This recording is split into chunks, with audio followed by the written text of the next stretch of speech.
Okay, so sound is audible? Okay, fine. Thank you, Murli ji and Karunakaran ji. Sorry, I know these two people here, and there is one Senthil person, so through which I came here. So for giving me this opportunity, I'm very much thank you to all. And I understand that this program should be in Hindi.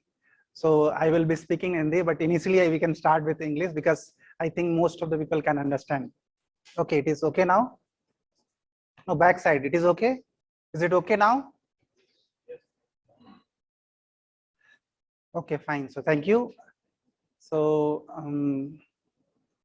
Hindi में introduction एक बार. मेरा नाम संतोष, मैं मूलतः पाटलिपुत्र से हूँ, पाटलिपुत्र पटना. और जैसा कि मुरली जी ने और करुणाकरण जी ने बताया कि मैं लगभग पिछले 7 साल से चेन्नई में हूँ. और ये because of involvement in social activity. तो मुझे ऐसा लगता है कि अभी 7 साल हो गया मुझे चेन्नई में, लेकिन मुझे अभी भी तमिल आता नहीं है, अच्छी तरह से नहीं आता. Maybe I know around 20 or 30 sentence in Tamil, but I feel that I can manage with this. मुझे इतने ही शब्दों से, इतने ही सेंटेंस वाक्यों से मैं मैनेज कर सकता हूँ. So I will start with one Tamil sentence which I learned with one of my colleague in Renaissance. Maybe you would have heard that sentence, but I am sure that many people would have not heard the sentence. But meaning is very good. So the sentence is in the nal inyanal agattum. तो ये बहुत common sentence नहीं है तमिल में, but I heard, मैं अपने किसी दोस्त से सुना तो उसने बताया, मीनिंग मुझे बहुत अच्छा लगा. So whenever I get opportunity to speak, जब भी मुझे समय मिलता है ऐसा बोलता हूँ, तो मुझे लगता है कि ये सेंटेंस बोलने से ऑडियंस का इंटरेस्ट बढ़ जाता है. तो ये एक अच्छा चीज है. मीनिंग बहुत अच्छा है. Tamil people, those who know Tamil, they can understand the meaning. And non Tamil people, the meaning is let today is the good day for you. That is what the meaning. Okay, so thank you for this today's session. And I understand today's session is we have to talk about our unsung heroes. Unsung hero means we know many people who has contributed a lot for our country, for our society, for the globally. Okay, but there are people who did much more and greater work, but we don't know about those people. So हमको हमारे एक बहुत बड़ा है आजादी. हमारा आजादी में बहुत से लोगों ने बहुत सारा योगदान दिया, लेकिन हमारा जो लिमिटेशन है, हमारा जो सिस्टम है, उस सिस्टम में कुछ ऐसे लोग हैं जिसको कि हम उनका जो भी योगदान था उसको हम उतना ध्यान नहीं दे पाते हैं. हम जब भी आजादी की बात करते हैं तो हम कुछ ही लोग को नाम गिनाते हैं, जैसे कि 1 2 3 ऐसे ही. लेकिन हमारे आजादी में बहुत से लोगों का इन्वॉल्वमेंट था. ओके, सो फॉर एग्जांपल, जब भी कभी आपने कोई वीडियो अगर देखा होगा आजादी का, जिसमें कि बहुत से लोग, सब ब्लैक एंड व्हाइट पिक्चर देखा होगा, जिसमें कि बहुत से लोग हाथ में झंडा लेके चलते रहेंगे, तो देखेंगे आप वहां पर हजारों लाखों का भीड़ रहेगा. ओके, तो ये हजारों लाखों का जो भीड़ है, क्या हम उन लोग का नाम जानते हैं क्या? नहीं. लेकिन उनमें से कितने लोगों का कंट्रीब्यूशन रियल रहा होगा, ये हम इमेजिन नहीं कर सकते. बहुत ज्यादा लोगों का कंट्रीब्यूशन जो है बहुत ज्यादा इंपॉर्टेंट रहा है. तो हम कैसे ऐसे लोगों को जाने? तो हम सबको तो नहीं जान सकते, लेकिन हमारे पास कुछ एग्जाम्पल है जिससे कि हम समझ सकते हैं कि हमारी करंट सिचुएशन ऐसा क्यों है और हमको क्या और जानना चाहिए. तो अभी जैसे हमको, अगर हम आजादी की बात करते हैं, जैसे हम अभी फोकस करेंगे मेनली आजादी के टाइम की, जब हमारा 1857 से लेकर के 1947 तक का जो ड्यूरेशन, इसी ड्यूरेशन की बातें हम करेंगे. आजादी की जब भी हम बात करते हैं तो हमारे दिमाग में यही आता है कि यही पीरियड था जब हमने आजादी के लिए कुछ काम किया था. ऐसा है? ओके, सो जनरली ऐसा बिलीफ है कि अगर हम बात करते हैं हमारी आजादी का आंदोलन, तो हम किताबों में ही पढ़ाया जाता है कि 1857 से शुरू हुआ ये और 47 में खत्म हुआ, ऐसा हमको बताया जाता है. और जब हम किताबों में पढ़ते हैं तो 1857 की जो बात करते हैं, वो ऐसा बोला जाता है कि वो एक विद्रोह था. उसको आजादी का आंदोलन नहीं बोलते हैं, उसको एक क्या बोलते हैं, विद्रोह बोलते हैं. विद्रोह मतलब हम कुछ ऐसा चीज कर रहे हैं जो कि इस्टेब्लिशमेंट के अगेंस्ट है। तो ये भी हमारा एक करंट सिचुएशन है, और अभी भी हम अगर बुक्स पढ़ेंगे तो वो भी विद्रोह ही कहलाता है, क्योंकि हमारा सिस्टम अभी ऐसा है। तो ऐसी बहुत सारी चीजें हैं जो कि हमको पता नहीं है, या फिर हम मेन स्ट्रीम इंफॉर्मेशन नहीं है, वो मेन स्ट्रीम नॉलेज नहीं है वो। तो जैसे कि मैंने पूछा कि आज़ादी का आंदोलन का, तो अभी मुझे जब मैं इसके बारे में मोर स्टडी करता हूँ तो मुझे एक मिला वेस्टर्न घाट में मैंगलोर एरिया में एक रानी थी, अंबाका अंबाका चौटा। यस, ये रानी कब की है, इसका मैं क्यों ये बता रहा हूँ। ये रानी थी एक बहुत छोटे से एरिया की, और ये 1525 में उसका बर्थ हुआ था। 1525 मतलब जब ब्रिटिशर्स भी नहीं आए थे और दूसरे लोग भी नहीं आए थे। उस समय पहले पुर्तगाल से बहुत से लोग आते थे। वास्को डा गामा इंडिया में आया है 1446 के आसपास में वास्को डी गामा ने आया था। तो 1525 और 1550-60 के बीच में ये पुर्तगाली लोगों ने पूरा हिंद महासागर में ऐसा सिस्टम डेवलप कर दिया था कि अगर तुमको वहां से क्रॉस करना है, कोई बिजनेस करना है, कोई भी शिप क्रॉस करना है, तो हमको टैक्स देना पड़ेगा पुर्तगाल लोगों को। तो रानी चौटाला ने बोला कि नहीं, हम तुमको क्यों दें, ये हमारा सी है, ओपन है, हम बिजनेस करेंगे। तो उन लोग जो है बार बार रानी के ऊपर जो ऐसा दबाव डाले कि तुम हमको टैक्स दो, क्योंकि उसमें व्यापार जो अरबियन कंट्रीज से वगैरह व्यापार होता था। तो रानी ने मना किया, तो वो लोग बार बार जो रानी के ऊपर अटैक किया। और रानी का विशेषता ये है कि वो एक जैन, भारत में बहुत सारे पंथ हैं, उनमें एक जैन एक पंथ है। तो ऐसा बिलीफ है ना कि अभी जैसे पॉलिटिकल सिस्टम ऐसा बिलीफ है कि अगर तुम इस धर्म के फॉलोअर हो तो तुम्हें ज्यादा वैल्यू मिलेगा, उस धर्म को खींचने के लिए तुमको कुछ स्पेशल ट्रीटमेंट करना पड़ेगा। ऐसा अभी है हमारा पॉलिटिकल सिस्टम में। तो ये मैं बता रहा हूँ, जब रानी चौटम्मा जो है, ये है एक जैन औरत थी। जैन जब इंडिया में बहुत ही माइनॉरिटी, बहुत छोटा सा कम्युनिटी, लेकिन ये उसमें एक रानी थी। इससे आप समझ सकते हैं कि हमारा जो वर्शिप का तरीका है, ये क्राइटेरिया नहीं होता था उसमें अगर आपको रानी या राजा होना तो। वहां उसमें क्राइटेरिया क्या था, अगर आप में वो स्किल है, अगर आप में वो गुण है कि आप एक प्रदेश को मैनेज कर सकते हैं, शासन कर सकते हैं, तो आप राजा हो सकते हैं। तो हमारा जो अभी एस्टैब्लिश सिस्टम है जो बोलता है कि हमको इस धर्म का होना चाहिए तभी हम जो है ये इलेक्शन जीत सकेंगे, राजा होंगे, तो ऐसा नहीं था पहले। ये एग्जाम्पल है कि एक जैन स्त्री भी जो है, एक जैन वुमन जो है एक रानी थी, और उसने ये पुर्तगालियों का जो भी पुर्तगालियों लोगों ने बहुत कई बार उसके ऊपर अटैक किया, और अच्छे उसके जो admiral general with advance weapon, so उसने अटैक करके कोशिश किया है रानी को कि वहां से उसको हरा दिया जाए और उसको किला जो है, फोर्ट जो जीत करके अपने मिला ले, और जिससे कि हमारे को टैक्स जो भी मिल रहा है सबसे मिले, ओके, और अपना अथॉरिटी एस्टेब्लिश करने। लेकिन रानी कई बार उन लोगों ने कोशिश किया, रानी हर एक बार उन लोग को हराई है। और रानी जब ये हराती थी, उसने आसपास के कई राजाओं से और लोगों से अच्छा कनेक्ट था उसका, तो सब लोग से मिल करके स्ट्रेटजी बनाते। He she was very good strategist also. तो अच्छा स्ट्रेटजी बनाती थी, और इवन पुर्तगाली लोगों के पास एडवांस वेपन थे, इनके पास इतना एडवांस वेपन नहीं था, फिर भी उन्हें हर एक, जब जितना बार भी अटैक किया हर एक बार हराया। लेकिन बार बार अटैक करने पर इसको थोड़ा कमजोरी हो गया। और दूसरा, हमारा देश का सबसे बड़ा प्रॉब्लम क्या है कि जब हम देखते हैं कि आजादी का कोई पिक्चर देखते हैं, तो पिक्चर में हजारों लोग जो है झंडा लिए हैं, आजादी का झंडा, और वो किसी चीज में मार्च कर रहे हैं। तो उसमें दो चीज देखते हैं कि एक कोई झंडा पकड़ा रहता है और दूसरा उसको कोई मारते रहता है। ये हमने हमेशा देखा होगा। तो आपने एक ऑब्जर्व किया कि दोनों लोग जो सेम है, दोनों इंडियन रहते हैं। जो झंडा पकड़ा है वो भी इंडियन है, और जो उसको मार रहा है वो भी इंडियन है। तो ऐसा क्यों? अगर हम आजादी का आंदोलन कर रहे हैं तो इंडियन क्यों मार रहा है? क्योंकि वो जो है ब्रिटिश आर्मी का, ब्रिटिश पुलिस का पार्ट था। मतलब कि हमारे लोग ही जो है हमारे लिए दुश्मन है सबसे बड़े।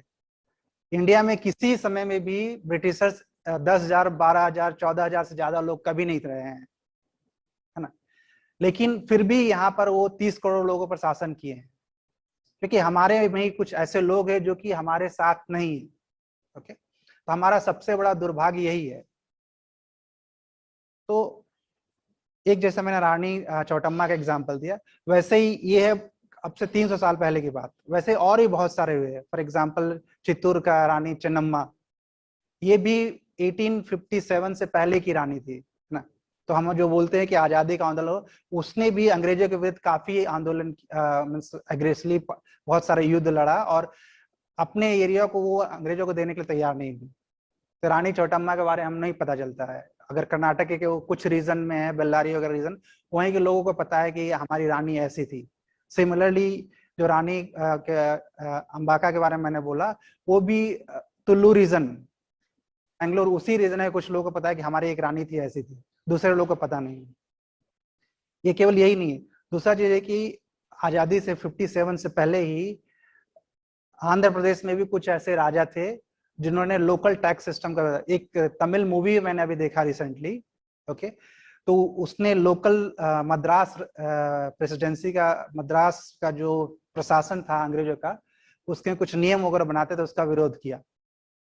ओके, तो उसमें ऐसे कुछ नाम भी था, अभी मुझे नाम याद नहीं आ रहा है। एक राजा था जो कि जंगलों में, मेनली वो जंगलों में रहते थे, उसको अंग्रेज लोगों ने उसको जंगल का राजा ऐसे करके उपाधि दिया था।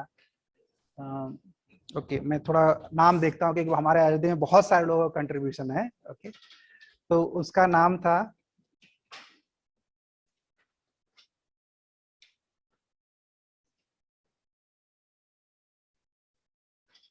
अल्लूरी सीतारामा राजू। ये नाम आप लोगों ने सुना है क्या? नहीं सुना है ये? अच्छा, आपने सुना है, आप आंध्र प्रदेश से हैं? यस। सो ये नाम है एक अल्लूरी सीतारामा राजू। ये कैसे थे? ये अंग्रेजों, उस समय क्या हुआ था कि अंग्रेज लोग जो, उनका तरीका किसी भी तरह से हमारे फ्रीडम को रिस्ट्रिक्ट किया जाए। तो एग्रीकल्चर में एक पर्टिकुलर क्रॉप है, उस क्रॉप का कल्टीवेशन में उन लोगों ने प्रतिबंध लगा दिया कि इस क्रॉप का अगर कल्टीवेशन करना है तुमको हमसे परमिशन लेना पड़ेगा और हमको टैक्स देना पड़ेगा। सोचिए, अंग्रेज इस तरह का रिस्ट्रिक्शन लगाते थे कि आप अपनी मर्जी से क्रॉप भी नहीं लगा सकते हैं, टैक्स तो ऑब्वियसली देना ही है सब चीज में। तो अल्लूरी ने, सीतारामा राजू ने इसमें विरोध किया इसका, और लोकल लोगों को साथ में लेकर के एक अंग्रेजों के अगेंस्ट फाइट किया। तो ऐसे लोग हैं, और इनका भी कंट्रीब्यूशन काफी ज्यादा था। ऐसे लोग जिनके बारे में हमको पता नहीं है, सोचिए यहाँ पर सब लोग में एक ही आदमी को पता है इसके बारे में, वो भी आंध्र प्रदेश से है। तो ये हो गया।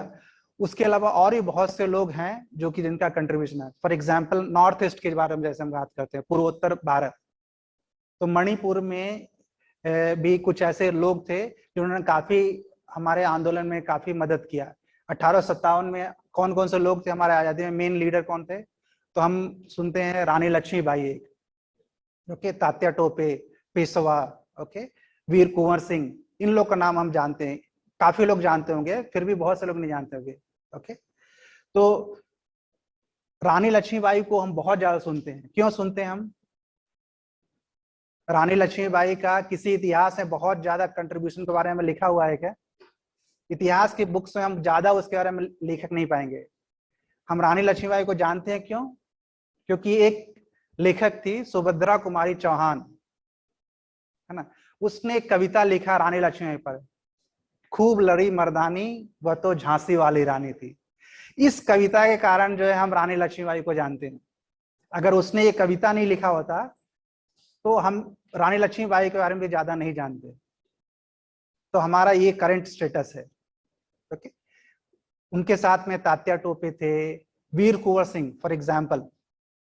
तात्या टोपे आप लोग जानते हैं महाराष्ट्र के थे, पेशवा के थे। तो उन्होंने भी 1857 की क्रांति में काफी योगदान दिया था। ओके, एक वीर कुंवर सिंह है, किसी ने सुना ये नाम? नहीं। वीर कुंवर सिंह सुना किसी ने? नहीं सुना। वीर कुंवर सिंह थे, ये छोटा नागपुर का एरिया बिहार में है। ये भी अंग्रेजों के विरुद्ध आंदोलन कर, अंग्रेजों के विरुद्ध जब 1857 का क्रांति हुआ तो उसमें इन्होंने भी साथ दिया। इतना स्ट्रांग पर्सनालिटी थे कि लड़ाई में जब उनको उनके हाथ में गोली लग गया तो उसमें ऐसा था कि पॉइजनस गोली रहता था, उससे पॉइजन फैल जाता था पूरे शरीर में। तो अगर हमको जिंदा रहना है तो सॉल्यूशन है कि उसको घाव को ठीक किया जाए। लेकिन हम कर नहीं सकते क्योंकि ऑलरेडी लड़ाई हो रहा है, लड़ाई के बीच में हम उसको ट्रीटमेंट नहीं कर सकते। तो ऐसे थे कि उन्होंने कहा कि अरे ये हमारे लिए प्रॉब्लम है, क्योंकि हमको ये जो हमारा क्रांति है उसको सस्टेन करना है। तो उन्होंने अपने हाथों से ही, अपने तलवार से ही हाथ को काट दिया, जिससे कि वो पॉइजन फैले नहीं। तो ऐसे स्ट्रॉन्ग पर्सनालिटी वाले लोग जो हमारे इंडिपेंडेंस में कंट्रीब्यूट किए हैं। ये 57 से लेकर 1880 तक जो 300 ईयर्स में बहुत सारी चीजें इस देश में हुई है, लेकिन हमको पता नहीं उनके बारे में। फॉर एग्जाम्पल 1883 में मणिपुर में एक राजा था जिसका नाम पाओना ब्रजवासी नाम, अगर आपने कोई नॉर्थ का है तो जानता है, ब्रजवासी अगर नाम है तो ये नाम कहाँ का हो सकता है? ब्रज एरिया, उत्तर प्रदेश का नाम ही हो सकता है। लेकिन ये आदमी है मणिपुर का। मणिपुर में एक आदमी है जिसका नाम है ब्रजवासी। ये कैसे हो सकता है? क्योंकि यही हमारा सिस्टम है और यही था। हमको अभी लगता है कि नॉर्थ ईस्ट, उत्तर पूर्वोत्तर जो एक अलग एरिया है, ऐसा नहीं है। कृष्ण भगवान ने रुक्मणी जी को वहां से ही लाया था। तो ये पावना ब्रजवासी है, इन्होंने भी जो क्या किया, वो हिली एरिया जो है, खासी गारो नॉर्थ ईस्ट के एरिया है, उस एरिया में अंग्रेजों ने अपना धीरे धीरे अधिकार का क्षेत्र फैला रहे थे। तो इन लोग सब लोग को, ट्राइबल्स लोग को जमा करके, अपने एरिया के लोगों को जमा करके उसका काफी विरोध किया। तो इनका भी कंट्रीब्यूशन बहुत ही ज्यादा है, लेकिन हमको पता नहीं। ऐसा हमारा करंट सिचुएशन है। ये हो गया। उसके बाद भी बहुत सारे लोग हैं जिनका हम नाम नहीं सुनते हैं, बहुत अक्सर हम उनका नाम नहीं सुनते। फॉर एग्जाम्पल तिलक, लोकमान्य तिलक का नाम सुना है आप लोगों ने? लगभग काफी लोग ने सुना होगा। लोकमान्य तिलक कैसे यूनिक तरीका अपनाते हैं लोगों को आजादी के लिए। आजादी का तरीका क्या है कि या तो अंग्रेजों से फाइट करो या फिर किसी भी तरह से उनका विद्रोह करो, है ना। लेकिन इनका तरीका क्या यूनिक था? लोगों को इन्वॉल्व करो अपने रिलीजियस एक्टिविटी में। फॉर एग्जाम्पल उन्होंने स्टार्ट किया गणपति पूजा स्टार्ट किया, उन्होंने स्टार्ट किया शिवाजी की पूजा स्टार्ट किया, कि हमको पूजा करने के लिए लोगों को आना है, जिससे कि हम लोगों को अवेयरनेस दे सके कि हमारा करंट स्टेटस क्या है और कैसे अपनी सिचुएशन को इम्प्रूव करना है। तो ऐसे ऐसे यूनिक तरीका लोगों ने अपनाया। लोकमान्य तिलक, बेसिकली लोकमान्य तिलक को ही माना जाता है कि जिन्होंने महात्मा गांधी को अपने फ्रीडम स्ट्रगल में लाया। ओके, तो ऐसे ऐसे लोग हैं जिनके कारण हमको जो फ्रीडम मिला है, ये होगा लोकमान्य तिलक। इसके अलावा कुछ और भी लीडर्स हैं, जैसे बिरसा मुंडा का नाम आप लोगों ने सुना है? यस, बिरसा मुंडा को भगवान बिरसा मुंडा बोला जाता है। क्यों? हाँ ठीक है, ट्राइबल्स को किया, लेकिन भगवान क्यों बोला जाता है उनको? ओके, इन ओके ओके, बहुत से लोग हैं, लेकिन भगवान बोलने के पीछे रीजन है कि जैसे तिलक जी ने यहाँ पर स्टार्ट किया कैसे, कि पूजा की पद्धति से हमको अंग्रेजों का विरोध करना, लोगों को साथ लाना है, लोगों को संगठित करना है और अपनी आजादी के लिए आंदोलन करना है, संघर्ष करना है। बिरसा मुंडा का योगदान कैसे था? बिरसा मुंडा वो एक आदिवासी थे, झारखंड एरिया के आदिवासी थे। तो वो जंगलों में रहने वाले लोग, उनको जंगल की जड़ी बूटियों के बारे में बहुत अच्छा नॉलेज था। तो जड़ी बूटियों से नॉलेज के कारण वो डॉक्टर कैटेगरी में आते थे। तो जहां भी जंगल आदिवासी में या कहीं पर किसी को कुछ मेडिकल ट्रीटमेंट करना होता था तो वो वहां पर जाते थे, उनकी मदद करते थे। तो एक तरह से चिकित्सक थे, डॉक्टर थे। तो उन्होंने देखा कि ये उनका जो स्किल है, इससे ज्यादा से ज्यादा लोगों तक कनेक्ट हो सकते हैं। तो उन्होंने इस तरीके से, मतलब अलग अलग, क्योंकि अगर हम आजादी के लिए कुछ काम कर रहे हैं, अंग्रेजों को पता चल जाएगा तो हमको तो ट्रीटमेंट अलग करेंगे। तो हमको इससे बचना कैसे है? तो हम जो डॉक्टर है, हम ट्रीटमेंट के लिए अलग अलग जाते हैं। जहां भी वो जाते थे ट्रीटमेंट के लिए, वहां पर लोगों को इस आजादी के लिए, स्वतंत्रता के लिए प्रेरित करते थे। तो ऐसे यूनिक तरीके लोगों ने निकाले, इसीलिए उनको भगवान बोले, क्योंकि वो ट्रीटमेंट भी करते थे और चेतना भी फैलाते थे, कि आजादी की चेतना भी फैलाते थे। तो ऐसा हमारा देश में इन लोगों का कंट्रीब्यूशन है। इसके अलावा और कुछ लोग हैं, जैसे कि अरविंदो घोष, इसका नाम सुना है आप लोग ने? कुछ लोगों ने सुना है। अरविंदो घोष का बहुत सारे लोग हैं, लेकिन मैं कुछ ही नाम बोल रहा हूँ। अरविंदो घोष का नाम इसलिए बोल रहा हूँ क्योंकि ये ऐसे हैं जिन्होंने बंगाल में एक न्यूज़पेपर चलाते थे, वंदे मातरम। खुद आगे कुछ नहीं करना, लेकिन लोगों में अवेयरनेस कैसे फैलाना, न्यूज़पेपर से ऐसे चीजों के बारे में इंफॉर्मेशन देना कि आज यहाँ पर ऐसा हुआ, कल वहां पर ऐसा हुआ। ये बेसिकली न्यूज से क्या होता है कि आप जानते हैं मीडिया कितना स्ट्रांग है, तो मीडिया को ऐसे उन्होंने यूज किया आजादी के लिए, इस तरह से नए नए तरीके निकाले। ओके, उसके अलावा एक और चीज आप लोगों ने, तमिलनाडु के बेसिकली उनका नाम थोड़ा सा डिफिकल्ट है प्रोनाउंसिएशन, वल्लियरासन अरुगा अरुगा पिल्लई, ऐसा कुछ नाम है। आपने ऐसा कुछ सिमिलर नाम सुना है क्या? इनका यूनिक स्पेशलिटी ये है कि जैसा आप लोग जानते हैं कि ब्रिटिश लोग जो है ट्रेडिंग के कारण हमारे देश में इतने स्ट्रांगली उन्होंने किया, तो उस समय हमारे देश में कोई अपना ट्रेडिंग मीन्स क्या बोलेंगे उसका, शिप बिल्डिंग और शिप बिजनेस का कोई अपना ओनर, इंडियन कोई ओनर नहीं था जो कि शिप से व्यापार वगैरह करता था। तो ये पहले आदमी है इंडिया से, तमिलनाडु से कहीं है, मुझे जगह पता नहीं एग्जैक्टली, जो जिन्होंने शिपिंग कंपनी बनाया, अपना शिपिंग कंपनी बनाया और उसके थ्रू ट्रेड करते थे, मतलब कि अंग्रेजों को चैलेंज किया शिप में। ये भी एक अलग तरीका है जो कि आजादी, और वो क्या करते थे, अपने देश के लोगों को कैसे प्रमोट करना, अपने देश की चीजों को कैसे प्रमोट करना। क्योंकि जैसा आप लोग जानते हैं कि अंग्रेजों ने हमारा हर एक चीज में लगभग टैक्स लगाया था, रिस्ट्रिक्ट, जो कुछ चाहिए हमसे परमिशन लो, हमको टैक्स दो तभी तुमको करना है। तो ट्रेडिंग के लिए अपने देश की चीजों को प्रमोट करना, कैसे ट्रेड, तो ऐसे थे उन्होंने ट्रेडिंग के लिए खुद की कंपनी स्टार्ट किया।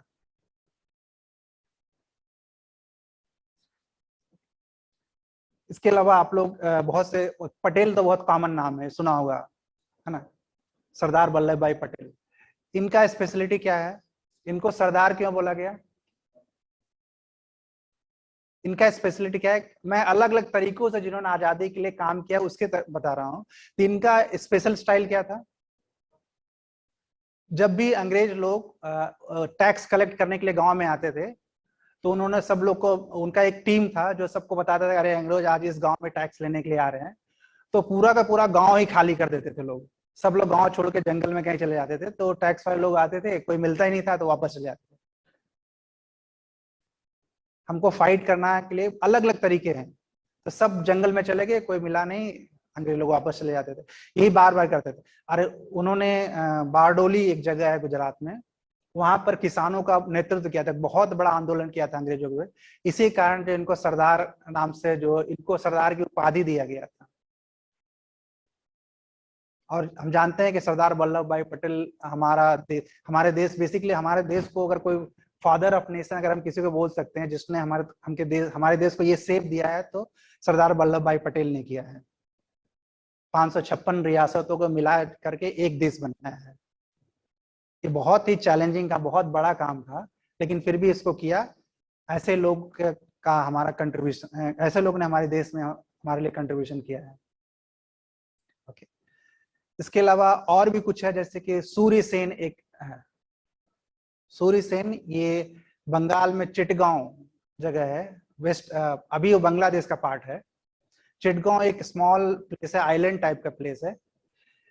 सूर्य सेन जो है किशोर अवस्था, मतलब 15, 16, 17 साल की एज में उन्होंने क्या किया है कि अपना फ्रेंड सर्किल का एक टीम बनाया, लगभग 50-60 लोगों का एक टीम बनाया, और चिटगांव में ब्रिटिशर्स का एक बहुत बड़ा उनका आयुध, उनके वेपन्स का एक स्टोर था, उनका टेलीकम्युनिकेशन का स्टोर था, और ट्रांसपोर्ट, टेलीकम्युनिकेशन, ट्रांसपोर्ट, और उसके साथ तो रेलवे ट्रैक भी था जो इंपॉर्टेंट उनके वेपन, उनके सैनिकों के लिए ट्रांसपोर्ट है।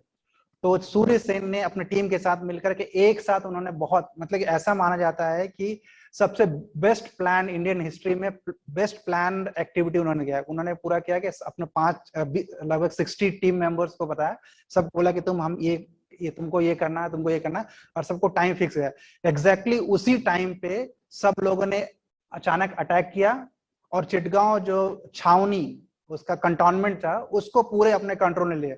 सोचिए 60 यंग लोग, 15-16 साल की एज के लोग जो है, पूरा का पूरा कंटोनमेंट को अपने कंट्रोल में कर लिया। उनका टेलीग्राफ, टेलीफोन लाइन को डिस्टर्ब कर दिया, डिस्टर्ब कर दिया, और रेलवे लाइन को भी रेलवे लाइन का भी जो रेलवे लाइन को भी उन्होंने डैमेज कर दिया, जिससे कि ज्यादा, और पूरा कंट्रोल लेने के बाद उसका ब्रिटिश का झंडा हटा करके वहां पर इंडियन फ्लैग को लगा दिया।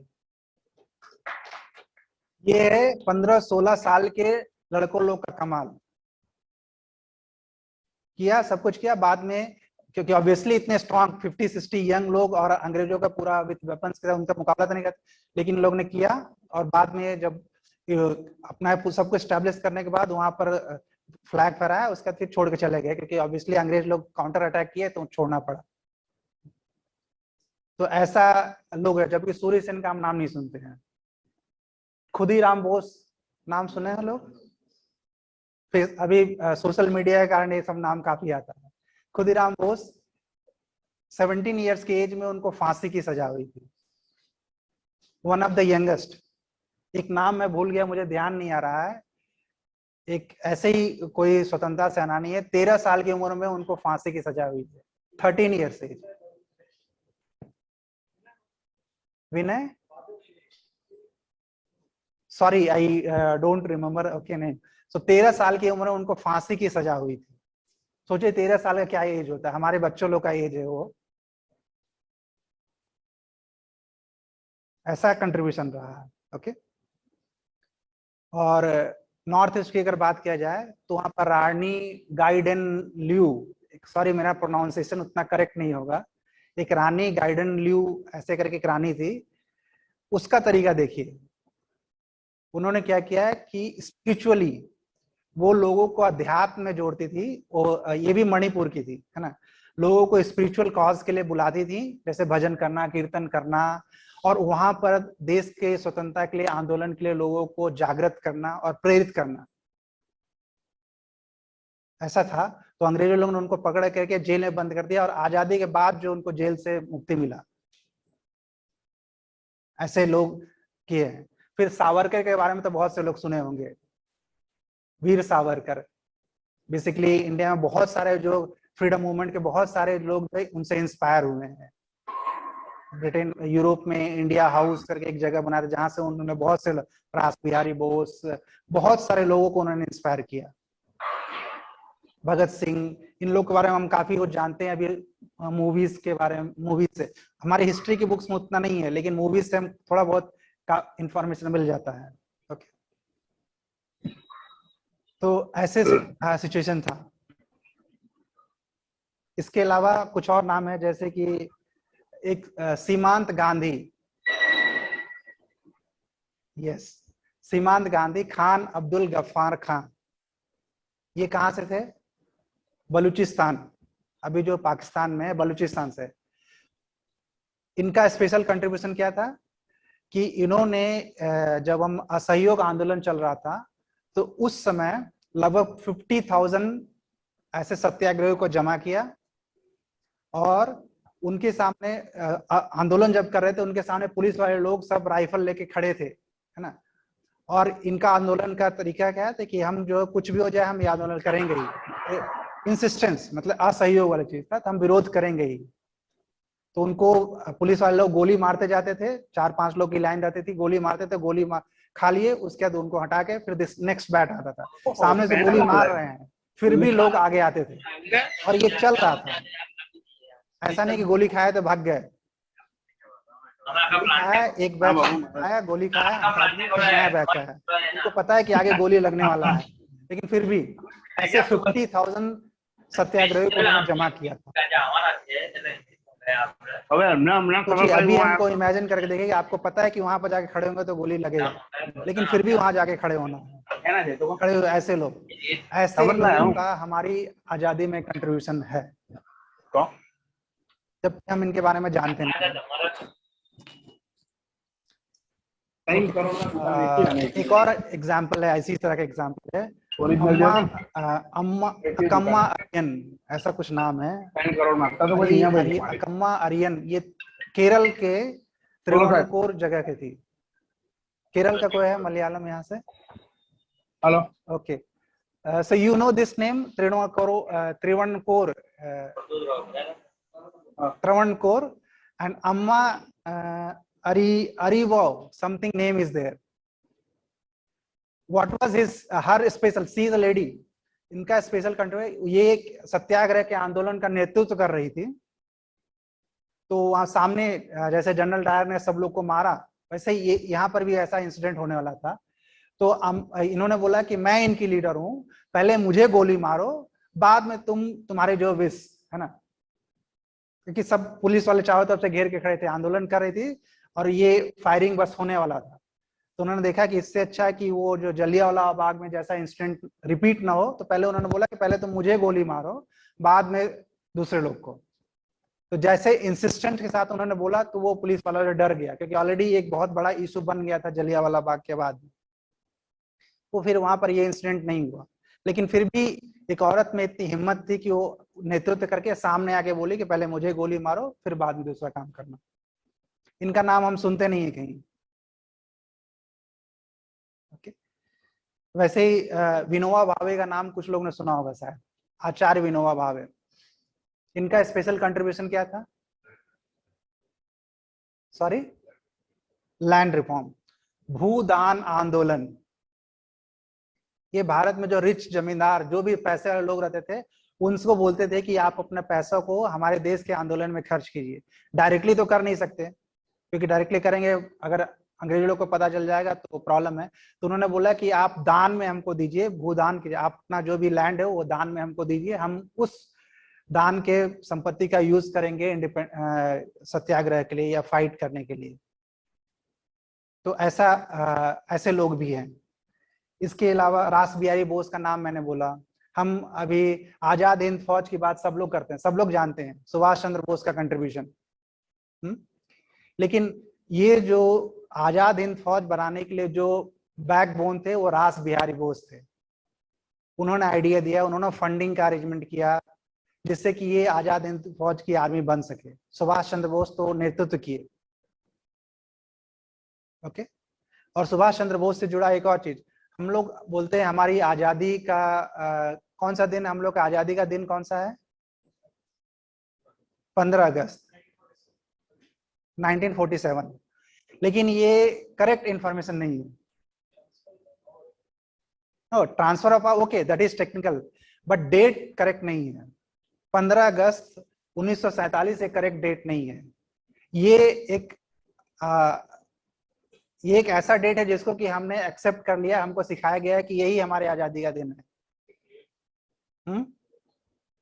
हम लोग की आजादी का दिन कुछ, मुझे एग्जैक्ट डेट तो नहीं याद है, लेकिन ये शायद 23 नवंबर है।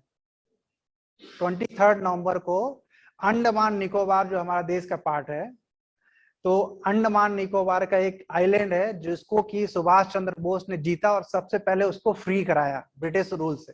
और वहां पर उन्होंने हमारी आजादी का ध्वज ही फैलाया और डिक्लेयर किया कि हम जो है एक इंडिपेंडेंट कंट्री है नाउ। 1944 23 नवंबर, डेट थोड़ा कंफर्म करना पड़ेगा। तो वो हमारी आजादी के दिन, क्योंकि उस दिन जो है हमारे देश का एक पार्ट आजाद हुआ था। बाद में धीरे धीरे करके पूरा देश आजाद हुआ। लेकिन क्या हुआ, क्योंकि एक तो हमारा दुर्भाग्य शायद कि उन्होंने जो स्टालिन से मिलना चाहते थे और देश के लिए फाइट करना चाहते नहीं हुआ, और उसके बजाय वो मिल गए हिटलर से और ये एक्सिस कंट्री से मिल गए। तो जब एक्सिस कंट्री जर्मनी जापान का सेकेंड वर्ल्ड वॉर में हारने के बाद जो ऑब्वियसली उनको चैलेंज होने वाला था, इसलिए क्या डिसबैंड करना। अदरवाइज उनका प्लान क्या था, स्टालिन से मिलना और देश के लिए फाइट करना। स्टालिन बेसिकली ये अलायंस जो है ब्रिटेन अमेरिका का जो अलायंस, उस अलायंस का पार्ट था। अगर उसके साथ वो मिल जाते, स्टालिन से अगर मिलने में सक्सेसफुल होते, तो शायद हमारा हिस्ट्री कुछ और होता, हमारा इंडिपेंडेंस का टाइम कुछ और होता। तो ये हमारे दुर्भाग्य की चीजें हैं। इसके अलावा कुछ और नाम भी है, जैसे तिराज सिंह के नाम ऑलरेडी मैंने शायद बोला। ओके, ये भी मेघालय में इन्होंने खासी गारो में लोगों को, आदिवासी लोगों को जमा कर करके जो है देश की आजादी के लिए प्रेरित करना। ओके, अब तमिलनाडु के बारे में कुछ, एक तमिलनाडु में है वीवीएस अय्यर, नाम कुछ लोगों ने शायद सुना होगा। इसके अलावा एक और नाम है सुब्रमण्यम भारती, ये बहुत कॉमन नाम है, एक पोएट है, फ्रीडम फाइटर पोएट।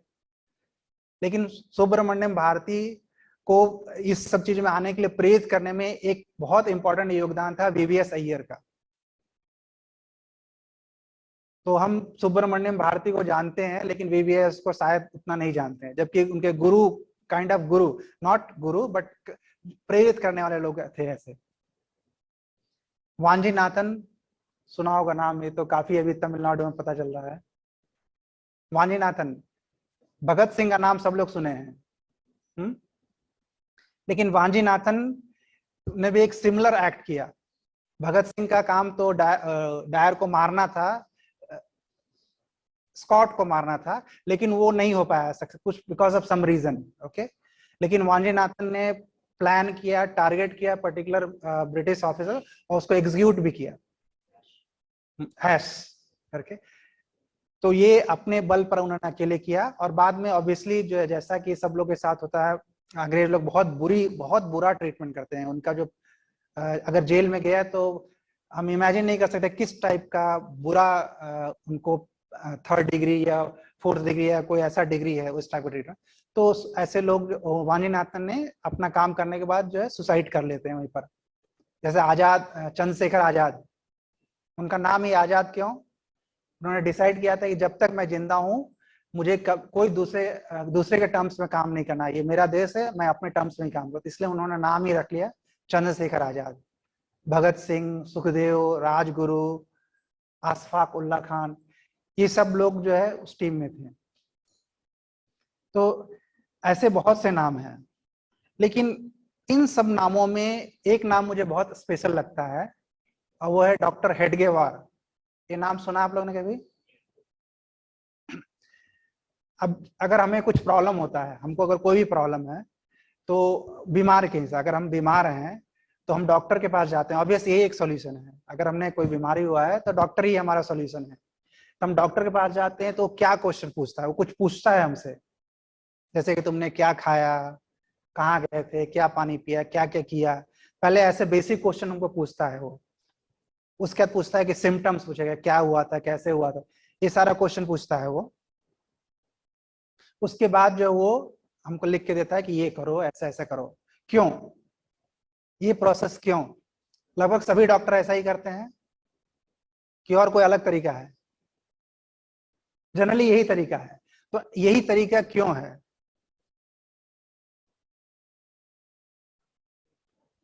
यस, हमको बीमारी के रूट कॉज में जाना है, कि बीमारी का रूट का ट्रीटमेंट करना है। तो जब तक हम ये इंक्वायरी नहीं करेंगे हमको पता नहीं चलेगा रूट कॉज क्या है बीमारी का। तो उसके लिए क्या है, डॉक्टर हेडगेवार, वो भी हम लोग की देश के स्वतंत्रता के लिए इंटरेस्टेड थे। लेकिन उन्होंने देखा कि हमारा देश बहुत संपन्न देश है। भारत जो सोने की चिड़िया कहलाता था, भारत विश्व गुरु कहलाता था। ये हम अपने आप को नहीं कहते थे, दूसरे लोग हमको कहते थे कि हम सोने की चिड़िया हैं, हम विश्व गुरु हैं।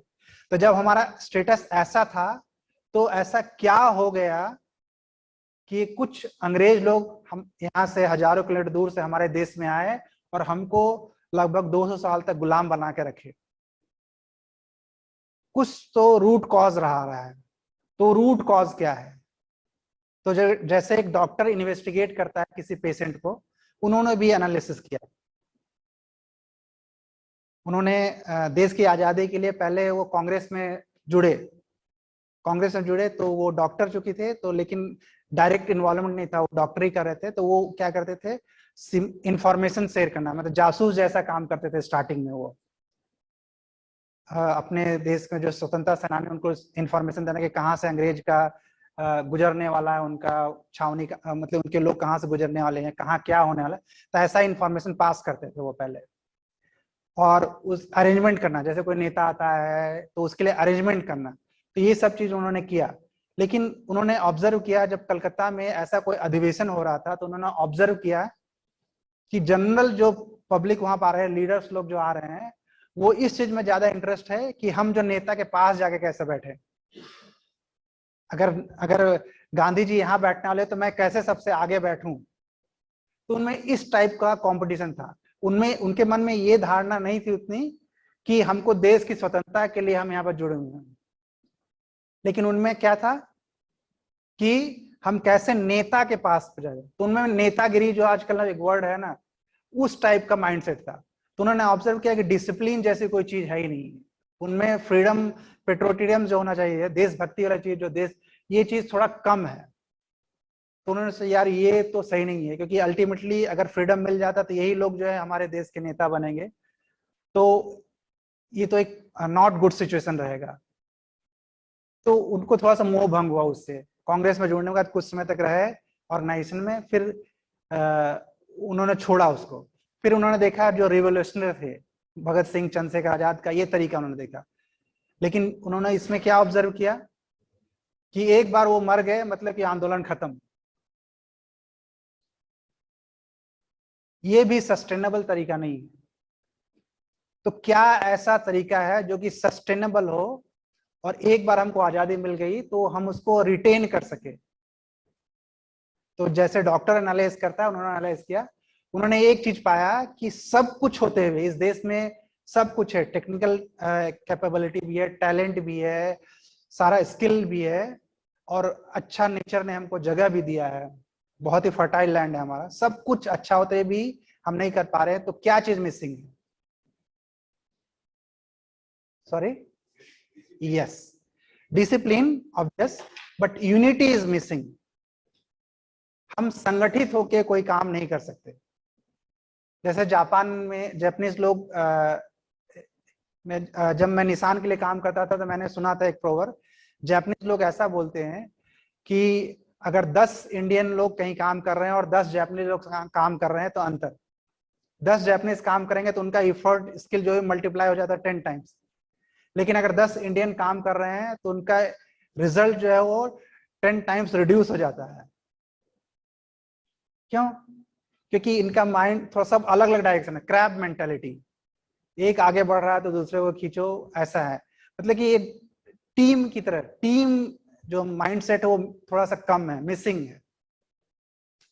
मैं यूएस क्लाइंट के लिए भी काम करता हूं तो सेम फीडबैक। इंडियन इंडिविजुअल बहुत अच्छे हैं लेकिन as a team they are not good.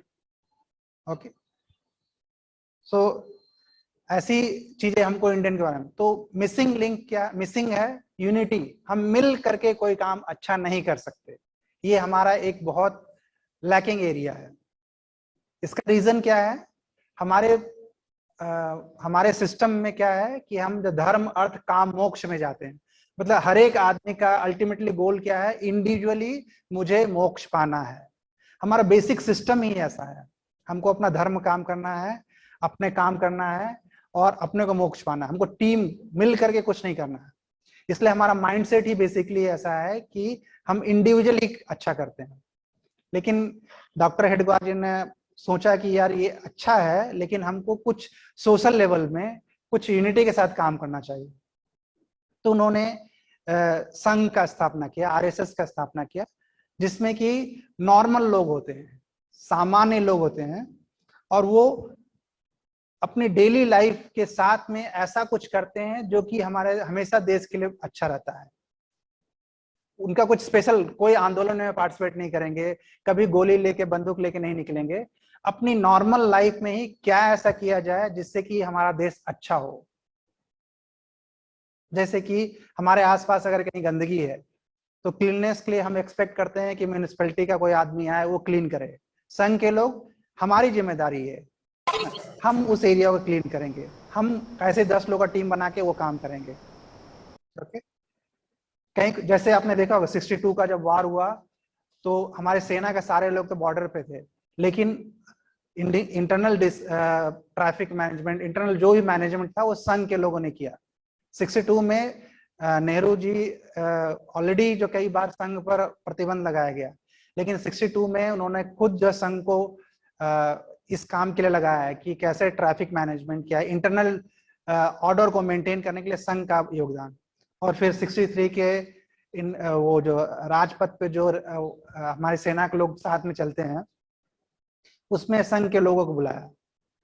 संघ का एक अपना दल था जिसमें कि, तो इस तरह से संघ का एक बहुत बड़ा और अच्छा योगदान है। अभी भी संघ जो, अगर आप लोग सुने होंगे तो काफी एरिया में अच्छा कर, जैसे कि हमारे प्रधानमंत्री, राष्ट्रपति, बहुत से अभी लीडर्स जो है वो संघ के ही प्रोडक्ट है। तो ये हमारी सिचुएशन है और अभी भी हम इसी सिचुएशन में हैं।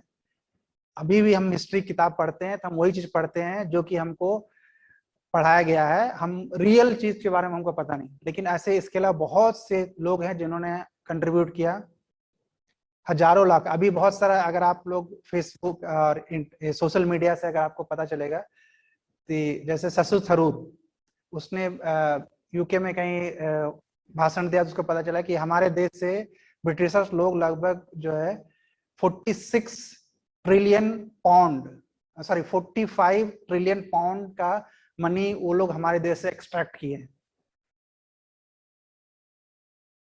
ये अमाउंट कितना है? बहुत ही ज्यादा। इतना ज्यादा उन्होंने हमारे देश को लूटा। अगर हम पिछले 10,000 साल या 12,000 साल का इतिहास देखें अपने देश का, तो लेस देन 500 ईयर्स, अभी पिछले 500 साल में ही हमारा जीडीपी, जो टोटल जीडीपी है, जो है बहुत कम हो गया।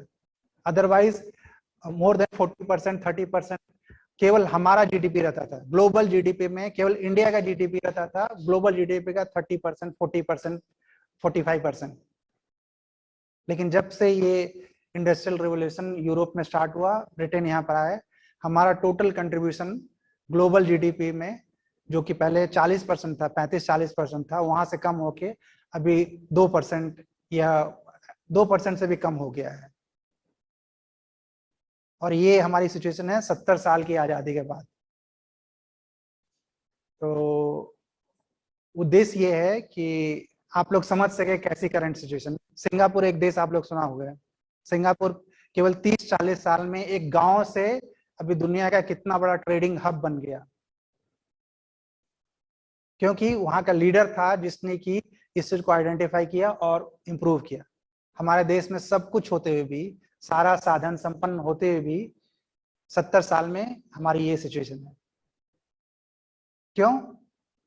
इसका कारण क्या है? इस सिचुएशन का कारण क्या है? What is the root cause of this? एक तो हम लोग जान गया कि संगठन की कमी है, लेकिन संगठन की कमी क्यों है? ये हमारी कमी है, बेसिकली हमारी कमी है। हमारे पास जो भी हमारा सिस्टम है वो हमने ही एक्सेप्ट किया है। हमारा इंडियन कॉन्स्टिट्यूशन क्या बोलता है? प्रियम्बल क्या है कि हम जो सोशल डेमोक्रेटिक जो स्ट्रक्चर, हम एक्सेप्ट करते हैं कि हम इस नियम को फॉलो करेंगे। हमारा कॉन्स्टिट्यूशन का प्रियम्बल जो है, प्रस्तावना, उसमें क्या है कि हम एक्सेप्ट करते हैं कि हम ऐसा सिस्टम को फॉलो करेंगे। मतलब कि हमने ही एक्सेप्ट किया है कि हम रोड को गंदा करेंगे, हमने ही एक्सेप्ट किया है कि हम गंदगी फैलाएंगे, हमने ही एक्सेप्ट किया है कि हम धर्म के नाम पे झगड़ा करेंगे। तो प्रॉब्लम हमारे में है, इम्प्रूव हमको होना है। अगर हम बोलते हैं कि नेता का नामादेश खराब है, तो ये बेसिकली हम अपना दोष दूसरे पर थोप रहे हैं। हमने ही उस नेता को चुना है। तो मेरा ये एक्सपेक्टेशन और रिक्वेस्ट है सब लोग से कि हमको ही इम्प्रूव होना है। सब चीजों का सोल्यूशन है हमारे पास। अगर हम सुधर गए, हम इम्प्रूव हो गए, तो सारा सोल्यूशन हो जाएगा। So with this, I will close my session. I don't know whether it is 30 minutes. Sorry, how much time we took?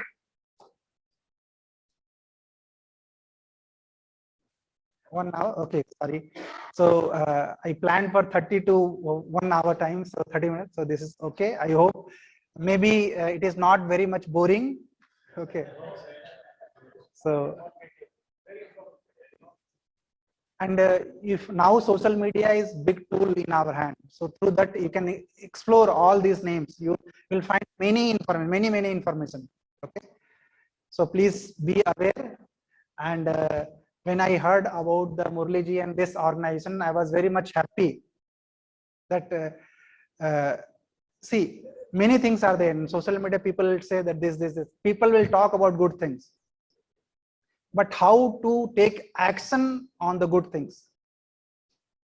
So I realized that this is the one of the organization where always I was dreaming that we should be having organization like that, where हम लोग ऐसी एक संस्था हो सके जहां पर हम इस माइंडसेट के साथ जो है अपना काम करें। ऑब्वियसली हमको क्वालिटी मेंटेन करना है और ऑब्वियसली हमको प्रोडक्टिविटी मेंटेन करना है, सब कुछ है, लेकिन हमारा कैरेक्टर भी ऐसा होना चाहिए जो कि हम अपने देश के बारे में थोड़ा सोचे, देश के बारे में थोड़ा ध्यान दें। जैसे आप लोग जापानीज कंपनी में काम करते हो, जापान में कंट्री उनका बहुत इंपॉर्टेंट है। Obviously they are one of the very good in the quality. Okay, most of the quality system is from Japan. Okay, quality, उसका कारण क्या है? They are very disciplined. मुझे जहां तक मेरा जो जापान का एक्सपीरियंस है, मैं निशान के समय में जापान गया था, even road crossing, even a small child who can walk, they can cross the road with safety. Okay, हम तो डरेंगे, अरे हमारा बच्चा छोटा रोड में क्रॉस करने में डरेगा, वहां पर ऐसी situation, this is I am talking the possibility, possible here in India I think very difficult, ऐसा है। और एक यूनिक चीज मैंने जापान के बारे में जाना कि वहां पर भी गैंगस्टर होते हैं, जापान में भी गैंगस्टर है ना, लेकिन उनका भी, वो गैंगस्टर भी रूल को फॉलो करने वाले हैं, गुंडागर्दी भी करना, बदमाशी भी करना विथ रूल, है ना, ऐसी चीजें हैं। तो ये थोड़ा हमको सुनने में अजीब लगता है, लेकिन अच्छी चीजें हैं। दे गो बेस्ड ऑन प्योर लॉजिक, वो लॉजिक को फॉलो करते हैं। They don't have any belief that okay हमको ऐसा लगता है कि हम गांव भगवान ऐसे वो ऐसे, ठीक है भगवान है, सिंतो और बौद्धिज्म वो लोग फॉलो करते हैं कि ठीक है भगवान है, उनका अलग कुछ तरीका है, उनके रिलीजियस बिलीफ कुछ बहुत ही ज्यादा ऑकवर्ड टाइप के भी है ना, लेकिन वो बिलीफ सिस्टम है, वो बिलीव करते हैं। बट एक्शन का टाइम है तो they will go based on the logic, root cause analysis and action on the root cause. So हमको भी यही करना है, रूट कॉज इज हम, इंडिया में रूट कॉज हम है, सो एक्शन हमको अपने आप लेना है, हमको इम्प्रूव होना है। सो जब मुझे मुरली जी के ऑर्गेनाइजेशन जब when I came to know about this organisation, I felt very happy that at least here you have Rashtragan and Rashtrageet, I think daily. Okay, so very good, I am happy that these things are happening, and I am happy that this kind of talks is happening here in this organization, and I hope that this kind of awareness will reach to the many more people, because we need this kind of information so that we can improve our there is one general saying that the biggest culprit for wrong society or wrong thing is good people who don't take right action. See, we go for the voting. Voting is very simple thing. There is no special effort required. But we are not taking right action at the time of voting. That is what we are getting this kind of a leader. And voting is not very hard work. It is very simple. System has arranged everything. We have to just go out and do simple press the button. But this simple act also we are not doing properly. It means there is big issue with us. So we have to improve so that our country should improve, and overall globally means world should improve. So our country is not only the solution, because global warming only our country cannot improve unless the globally people should change. So India has been a Vishwaguru, so we have to propagate the good thoughts to the world, and by our action also. So good place. Thank you KGK, and thank you Murli ji.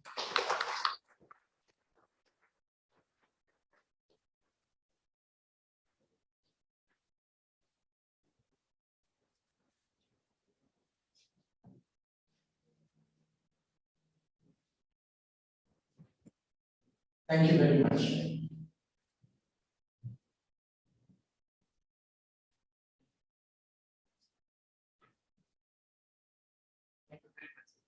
It was really wonderful, especially to have very insight into a lot of people's people. And this is only an information. We will take it and transform ourselves. Will definitely, our people are always very inquisitive and they give it forward. Lot of, by and large, they will definitely take it, search go home, talk with their family and friends about this, and definitely expect more positivity, and we will be more grateful for all those who have contributed for India. Thank you very much, and we are very grateful for you to come and honor us. Okay, thank you. Thank you for all of you also. It was very good opportunity for me.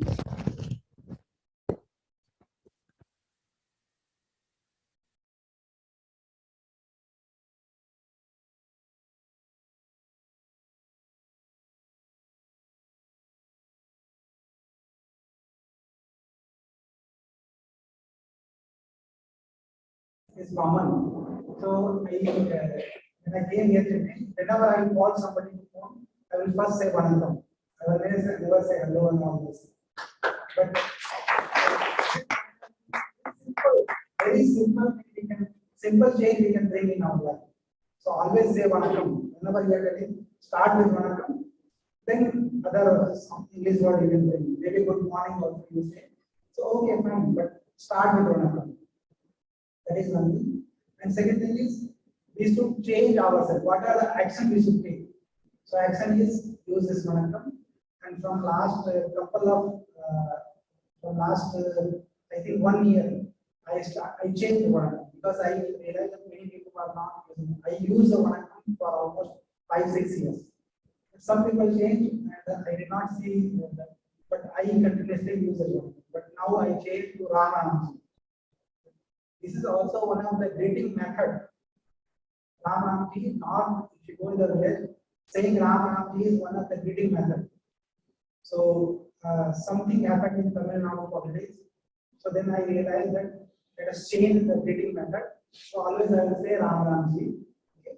And Jai Hind, Ram Ram and Jai Hind. Because something I hear about the politics, so I realized that we have to remind people that we are something bigger than that. So Ram Ramji and Jai Hind. These things we should start practice. Please start. Very simple thing, but please start practicing. You'll see change. Small.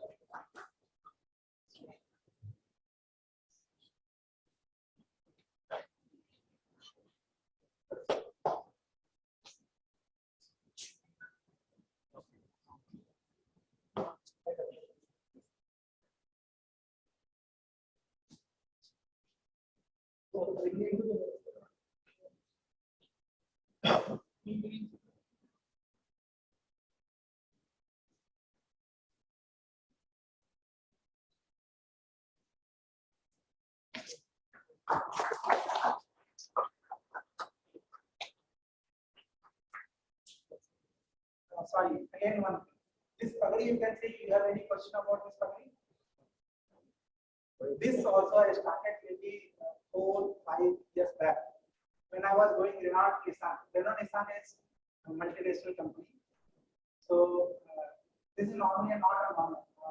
My experience is if you go to the villages, people wearing pagadi is normal. But once you are going in a professional organization, it should be professional way of wearing the thing. So I found that Sikh people, they wear the pagadi, and that is professional. So then I started learning how to use the pagadi. So instead of cap, I prefer this pagadi. So I like. We should change. Change should happen from ourselves. Okay, instead of expecting other people to change, we should change ourselves. So doing pagadi, Vanakkam, Ram Ram, Jai, very simple thing. It is your life. You can take some small steps to change our life. So please take action.